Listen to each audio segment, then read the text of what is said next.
नमस्कार, न्यूज प्रवक्ता में आपका स्वागत है। मैं हूं आपके साथ रूबी और आइए करते हैं खबरों की शुरुआत।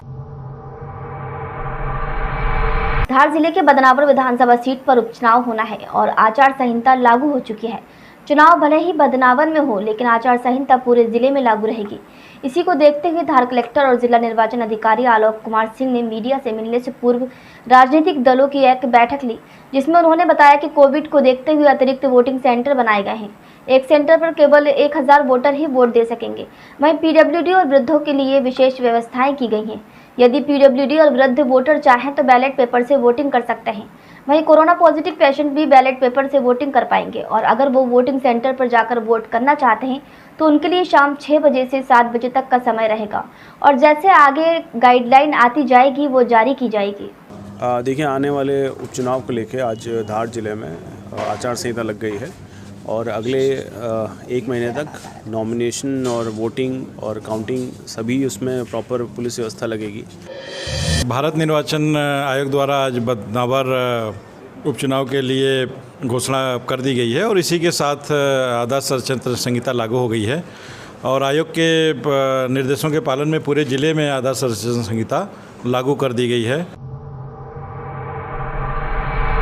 इधर कुक्षी में जय आदिवासी संगठन द्वारा आज राज्यपाल के नाम एक ज्ञापन सौंपा गया, जिसमें मांग की गई है कि प्रदेश से लेकर देश भर में जिस तरह से बेरोजगारी एक गंभीर समस्या बन गई है, उसके निराकरण के लिए तत्काल राज्य और केंद्र सरकार द्वारा सुव्यवस्थित कार्य योजना बनाई जानी चाहिए।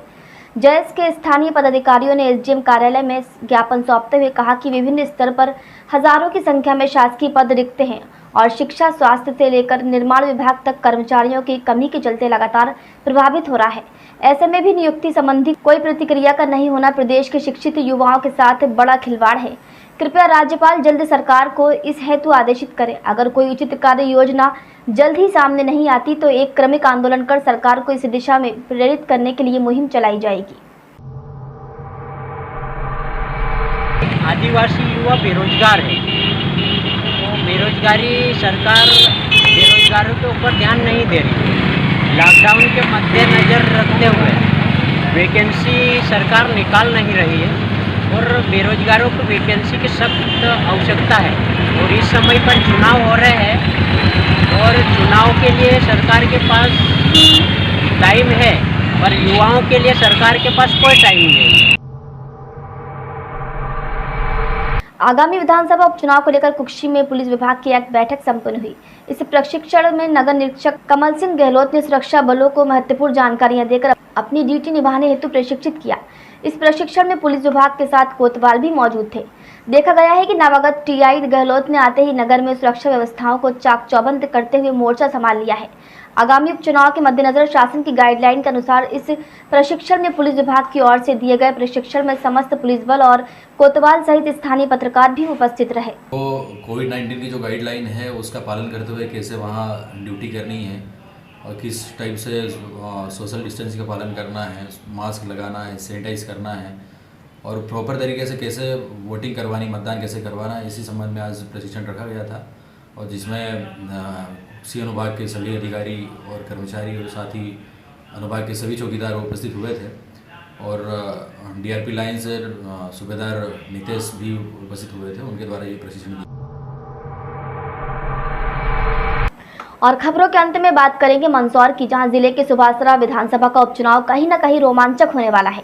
इस उपचुनाव में किसानों की अहम भूमिका रहेगी और किसानों की नाराजगी दोनों पार्टियों से देखी जा सकती है, क्योंकि सुभासरा विधानसभा के सावती में रविवार को शाम गांव के सैकड़ों किसान एकत्रित होकर 2019 में हुई बाढ़ से बर्बाद फसलों का स्वीकृत मुआवजा राशि न मिलने की वजह से 75% मुआवजा राशि के कारण किसानों ने चुनाव बहिष्कार की आवाज उठाई है।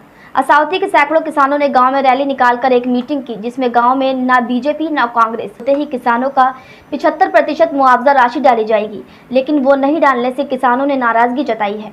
मेरे को बुलाया, पूछा सबको कि क्यों इकट्ठे, किस बात में गिनने कहा कि हमारा 19 का मुआवजा नहीं आया, इसलिए हम वोट का बहिष्कार करेंगे। यहाँ का असावती के सभी गाँव वाले पूरे गाँव का इकट्ठे हुए, सभी समाज एकदम इकट्ठे हुए, एक आवाज में कह रहे कि हम वोट का बहिष्कार करेंगे। खरीफ 2019 का जो मुआवजा राशि पास हुई थी वो आसपास लालपुरा, बावड़ी खेड़ा सभी गांव में मिल चुकी है। असावती में सिर्फ 25% मुआवजा है, 75% अभी तक 13-14 महीने होने को आए, कौन सी भी सरकार ने 75% मुआवजा नहीं डाला। इसके लिए गांव में एकता हुई, सबको बोला गया, सबके समझ में आया कि हाँ चुनाव का जो पार्टी डाले, कौन से मतलब ने किसान को तो सिर्फ 75% मुआवजा चाहिए, मुआवजा मिलेगा तो वोटिंग होगी यहाँ पे, नहीं तो चुनाव का पूर्णतः बहिष्कार किया जाएगा। बुलेटिन में फिलहाल इतना ही। देश दुनिया की खबरों के लिए देखते रहिए न्यूज प्रवक्ता। नमस्कार।